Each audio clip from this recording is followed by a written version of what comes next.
Hi everybody, welcome back to Christian roasting channel. This is Phinehas. ఈరోజు మేము roast చేస్తున్నది ఒక మనిషిని కాదు, దయ్యాన్ని.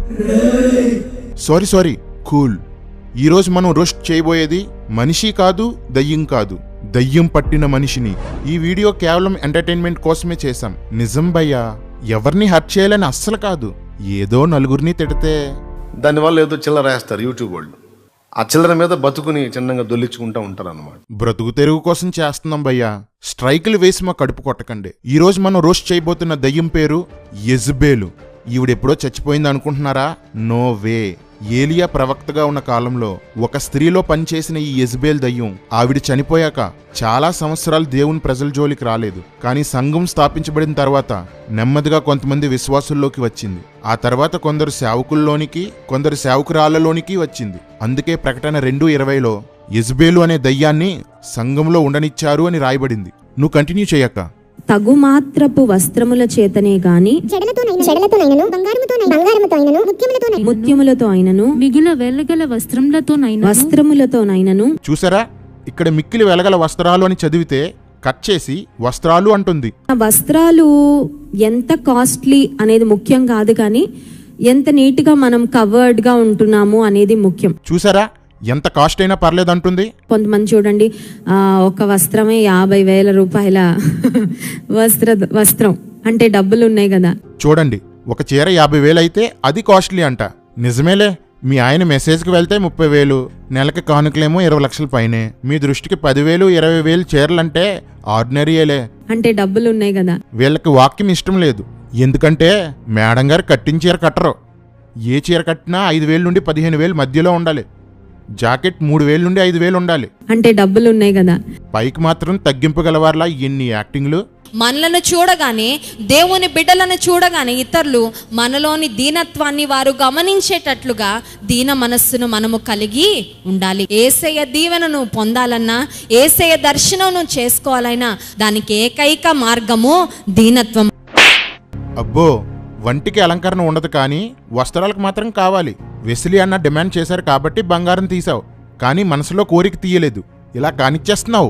నీకంటే నాకు ఏది గొప్ప కాదయ్యా. నీకంటే నాకు డబ్బులు గొప్ప కాదు, నీకంటే నాకు బట్టలు గొప్ప కాదు. క్రైస్తవ స్త్రీలు అలంకరించుకోకూడదు. 1 తిమోతి 2:9, 1 పేతురు 3:3లో ఈ విషయం స్పష్టంగా రాయబడింది. రేయ్, జూమ్ చేయరా. బంగారాన్ని కానీ, జుట్టును కానీ, బట్టలను కానీ అలంకరణ కోసం వాడకూడదని రాయబడింది. ఇంకా జూమ్ చేయరా. జూమ్ ఎందుకన్నా? బైబుల్లో అలంకరణకు వ్యతిరేకంగా ఒక్క వచనం కూడా లేదని కొందరు వీపీగాళ్ళు వాగుతున్నారు. రే, వీపీ అంటే రెడ్ అన్న ఫోటో ఎందుకు పెట్టావురా? VPN సెర్చ్ చేస్తే ఈ ఫోటోలే వచ్చాయన్నా. గూగుల్లో అలా ఫిక్స్ అయ్యాడా? సర్లే, ఈ వచనాలను క్లియర్గా అనలైజ్ చేద్దాం. ఈ 2 వచనాల్ని కలిపి చదివితే, మరియు స్త్రీలు అనుకువయు, స్వస్థబుద్ధియు, సాధువైనట్టు, మృదువైనట్టునైన గుణమును గలవారై ఉండి తగుమాత్రపు వస్త్రముల చేతనే గాని జడలతోనైనను, బంగారముతోనైనను, ముత్యములతోనైనను మిగుల వెలగల వస్త్రములు ధరించుకొనుటయను వెలుపటి అలంకారము మీకు అలంకారముగా ఉండక దైవభక్తి గలవారమని చెప్పుకొను స్త్రీలకు తగినట్టుగా సత్క్రియల చేత తమ్మును తాము అలంకరించుకొనవలెను. భక్తిగల స్త్రీలు హృదయంలో ధరించవలసినవి అనుకువ, స్వస్థబుద్ధి, సాధు స్వభావము, మృదు స్వభావము, సత్క్రియలు. ఈ వచనాలను బట్టి వెలుపట ధరించవలసినవి తగుమాత్రపు వస్త్రాలు, ధరించుకోకూడనివి జడలు, బంగారము, ముత్యములు, వెలగల వస్త్రాలు. జడలు అంటే బ్రేడెడ్ హెయిర్, అనగా తలను రకరకాలుగా అల్లుకోవడం. చిక్కుపడకుండా జడ వేసుకోవచ్చు, తల దువ్వుకోవచ్చు, కానీ అలంకరణ కోసం జుట్టును వాడకూడదు. ఫర్ ఎగ్జాంపుల్, జుట్టును దువ్వుకోవడం అంటే ఇది, జుట్టును అలంకరణగా వాడటం అంటే ఇది. బంగారం కావచ్చు, ఇతర ఏ లోహాలైనా కావచ్చు, అలంకరణ కోసం వాడకూడదు. బంగారం కొనుక్కోవచ్చు, చరాస్తుగా ఉపయోగించుకోవచ్చు, కానీ బంగారంతో అలంకరించుకోకూడదు.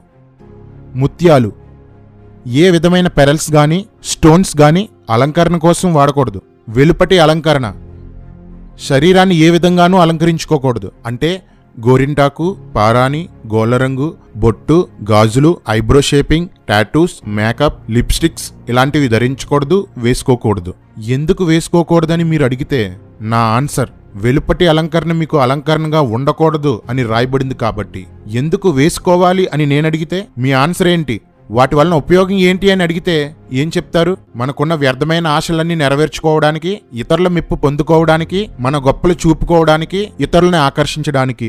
మొదటి పేతురు పత్రిక 3వ అధ్యాయము 3-4 వచనాల్లో కూడా ఒక మాట వ్రాయబడింది చూడండి. జడలు అల్లుకొనుటయు, బంగారు నగలు పెట్టుకొనుటయు, వస్త్రములు ధరించుకొనుటయు నను వెలుపటి అలంకారము మీకు అలంకారముగా ఉండక, దైవభక్తి కలిగిన స్త్రీలు వెలుపటి అలంకారం కంటే అంటే అంతరంగ అలంకారానికి మనం ఎక్కువ సమయం కేటాయించాలి. వెలుపటి అలంకారం కంటే కంటేనా?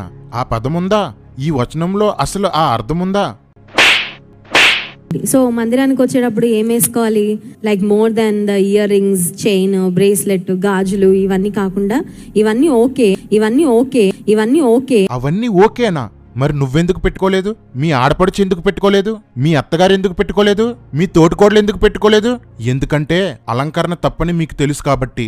కానీ అలంకరించుకోవద్దని చెప్తే మీ చర్చిలో వాళ్ళు, మిమ్మల్ని ఫాలో చేసేవాళ్ళు మానేస్తారేమో అని ఇలాంటివి బోధించడం మానేశారు. మానేయండి. మీ చర్చిలో ఉన్న 24 పెద్దల్లో మందు తాగే వాళ్ళు ఉన్నారని తాగుడు గురించి చెప్పడం మానేశారు. ఆ పెద్దల్లో 2 భార్యలు ఉన్న వాళ్ళు ఉన్నారని అలాంటి వాటి కోసం చెప్పడం మానేశారు. యూత్ చర్చికి రారేమో అని లవ్ అఫేర్స్ కోసం చెప్పడం మానేశారు. బ్లెస్సీ గారి బిర్యానీ, బ్లెస్సీ గారి గోంగూర కర్రీ ఇవే చెప్పుకోండి. మళ్ళీ వీళ్ళకి ఫ్యాన్స్, మీటింగ్స్ కి కాల్స్, వీడియోస్ కి వ్యూస్, వీళ్ళ ఓవర్ యాక్షన్ కి లైక్స్. లేని వచనాలను ఇలా కలిపి చెరపడం పాపం. కట్టగట్టుకుని నరకానికి పోతారు, జాగ్రత్త.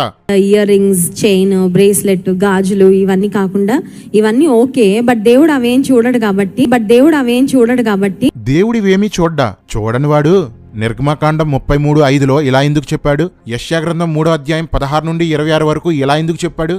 మొదటి తిమోతి 2:9, మొదటి పేతురు 3:3లో ఇలా ఎందుకు చెప్పాడు? మీలాగే దేవుడు పైవేషం చూడ్డాన్ని నమ్మినందుకే విదేశీ సంఘాలు వ్యభిచార గృహాలయ్యాయి.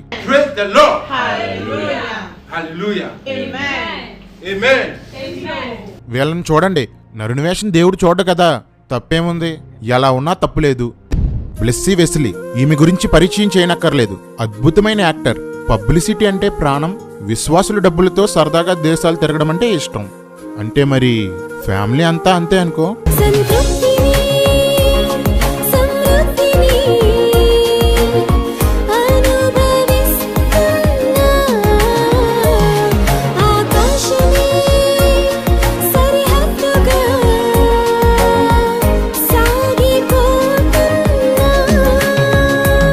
అంటే డబ్బులు ఉన్నాయి కదా. మళ్ళీ పరిచర్య కోసం వెళ్ళామంటూ కవరింగ్లు, 1 రోజు సేవ, 4 రోజులు షికారులు. ఈ అమ్మగారు వీళ్ళ షికారుల కోసం పుకారులు రాకూడదని వాక్యాన్ని అడ్డుపెట్టుకుంటుంటారు. మన VP నెంబర్ 1 లాగా. ఆకాశములు ఆయన చేతి పనులే, సర్వసృష్టి ఆయన మహిమను వివరిస్తోంది. నా బ్యాక్గ్రౌండ్ లో మీరు చూస్తున్నారు Burj Khalifa, the world's tallest building. 135 floors ఉన్నాయి. ఆకాశాన్ని అంటుతున్నట్లుగా ఈ బిల్డింగ్ కట్టారు. 103వ కీర్తనలో ఒక వాగ్దానం దేవుడు జ్ఞాపకం చేస్తున్నారు. అదేంటంటే, భూమి కంటే ఆకాశం ఎంత ఉన్నతముగా ఉన్నదో ఆయన యందు భయభక్తులు గలవారి ఎడల ఆయన కృప అంత అధికముగా ఉన్నదని. అసలు ఈ వాక్యానికి ముస్లింలు తమ గొప్పతనం చూపడానికి కట్టుకున్న బుర్జ్ ఖలీఫాకి సంబంధం ఏంటి? వేసుకున్నట్టు అనిపించని మేకప్, పూసుకున్నట్టు కనిపించని లిప్స్టిక్, చేయించుకున్నట్టు అనిపించిన ఐబ్రోస్ షేపింగ్, తక్కువ రేట్లా కనిపించే ఖరీదైన చీరలు. వీటితో మేడం గారు ఎప్పుడూ మెరిసిపోతూ ఉంటారు. వెస్లీ అన్న, దినకరన్ గారి పిల్లలు మొదట్లో ఇలా ఉండేవారు.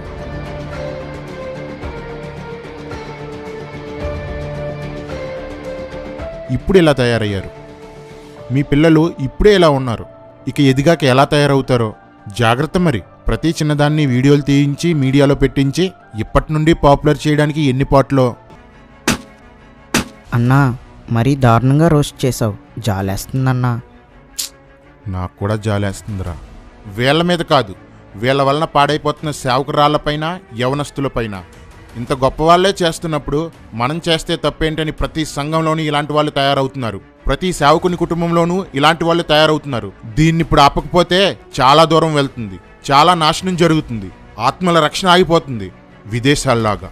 ఇంకో విషయం రా, దొంగని ఒక వ్యక్తి పట్టుకుని 4 తగిలించి పోలీసులకు అప్పగిస్తే దొంగను పట్టుకున్న వాడిని అప్రిషియేట్ చేయాలి, కానీ దొంగకి దెబ్బలు తగిలేని బాధపడకూడదురా. అన్నా, నువ్వు చేస్తున్నది వాక్యానుసారమేనా? రేయ్, పనికిమాలిన పనులు చేస్తూ వాక్యపు అర్థాన్ని మార్చేసి అడ్డు పెట్టుకుంటున్న వాళ్ళు ఉన్నారు. మేం మంచి పని చేస్తున్నాం. వాక్యం ఉందరా. ఏంటది? ఇతరులు భయపడి నిమిత్తం పాపం చేయవారిని అందరి ఎదుట గద్దించుము. మొదటి తిమోతి 5:20. అన్నా నువ్వు వీళ్ళు చేసేది పాపమంటావా? రేయ్, దేవుడు వద్దన్నది చేసే ప్రతి ఒక్కరూ పాపే. దేవుడు చెయ్యమన్నది చేయని ప్రతి ఒక్కరూ కూడా పాపే. నేను ప్రయత్నించే విధానం కరెక్టో కాదో నాకు తెలియదు, కానీ నా లక్ష్యం మాత్రం కరెక్టే. ఎవరేమనుకున్నా మాకు అవసరం లేదు. మేం చెప్పేది చెప్పాం. వీళ్ళంతా సంఘాన్ని రంగుల వలయంగా మార్చేస్తుంటే నోరెత్తని ప్రతి ఒక్కడు ఇప్పుడు కామెంట్ సెక్షన్లోకి వచ్చి సోది కబుర్లు చెప్తారు. అందుకే రా పెద్దలు ఇలా అన్నారు, భారం ఉన్నోడు అడ్డుకుంటాడు, బాధ్యత ఉన్నోడు ఖండిస్తాడు, ఈ రెండూ లేనోడు ఆ రెండూ ఉన్నోడి మీద పడేడుస్తాడని. అన్నా ఎవరా పెద్దలు? ఫీనేహాస్ అని నేనేరా. ఛానల్ సబ్స్క్రైబ్ చేసుకోకపోయినా పర్లేదు, లైక్ చేయకపోయినా పర్లేదు, ఎందుకంటే ఈ ఛానల్ని మానిటైజ్ చేయలేదు, ఎప్పటికీ కూడా మానిటైజ్ చెయ్యం. వీడియో మాత్రం షేర్ చేయండి. ఈ వీడియోని యూట్యూబ్ నుండి తీసే లోపు కొట్టో కొడో కొడో కొడో కొడో కొడో కొడో కొడో కొడో కొడో కొడో కొడో కొడో